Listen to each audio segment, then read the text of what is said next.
যে আত্মীয় টাকা বেশি, দাওয়াত তাকে দেওয়া হয় স্পেশাল দাওয়াত।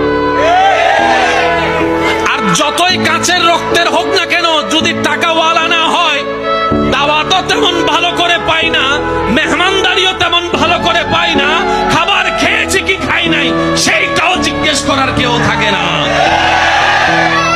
সম্পদ যদি একটু ভালো থাকে, বারবার এসে জিজ্ঞেস করবে, পায়েস খাবেন, একটু চা খাবেন, একটু একটু একটু চিনি কম দিয়ে চা এনে দিই, না ভাই আমার আর পেটে না না একটু খান না, একটু বসেন না, ওই রুমটার মধ্যে না একদম এসি আছে, আপনি ওখানে গিয়ে আরাম করুন।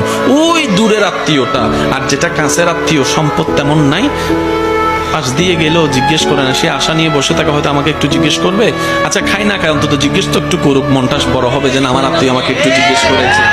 এই আশাটাও আশার মধ্যে থেকে যায়, স্বপ্নটা স্বপ্নের মধ্যে থেকে যায়, কল্পনাটা আর বাস্তবে রূপ নেয় না, কারণ আমরা এখনো পাক্কা মুসলমান হতে পারি।